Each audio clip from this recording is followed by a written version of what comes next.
Para përpjekjes së 40 për konstituimin e legjislaturës së 9, partitë politike nuk kanë dhënë sinjale për marrëveshjen e shumë kërkuar për dalje nga bllokada aktuale, teksa kushtetuesja vendosi për tërësinë e procedurës për konstituimin e kuvendit, përfshirë këto edhe në çfarë forme bëhet votimi. Kryeministri në detyrë Albin Kurti insiston për votim të fshehtë. Kam ofruar dy kompromise.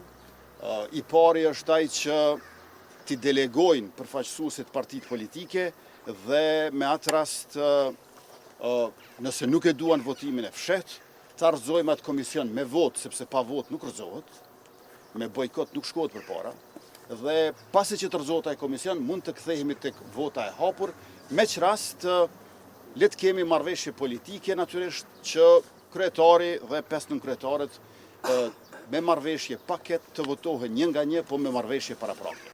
Kurti tha se ka bërë kompromise, megjithatë profesori universitar Afrim Hoti tha se kushtetuesja e ka qartësuar situatën dhe tashmë duhet hequr dorë nga votimi i fshehtë.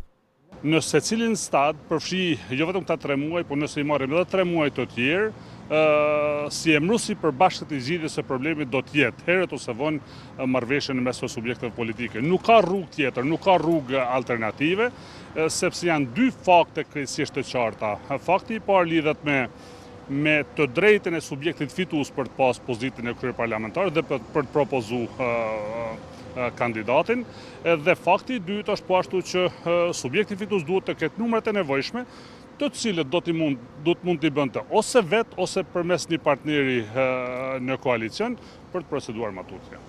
Në përpjekje për zhbllokim të situatës, presidentja e Kosovës Vjosa Osmani do t'i ftoj liderët e partive politike në takime në ditët në vijim. Këshilltari për media i presidentes Osmani, Bekim Kupina, ka thënë se presidentja pret të zbatohet aktgjykimi i gjykatës kushtetuese dhe se seanca konstituive e legjislaturës së re të kuvendit duhet të përfundojë brenda 30 ditësh, siç është kërkuar nga kushtetuesja. Ai tha se nëse paraqitet nevoja, presidentja Osmani do t'i drejtohet edhe gjykatës kushtetuese për sqarime shtesë. Aktgjykimi i kushtetuesës i 26 shërshorit thotë se seanca konstituive duhet të përfundojë brenda 30 ditësh.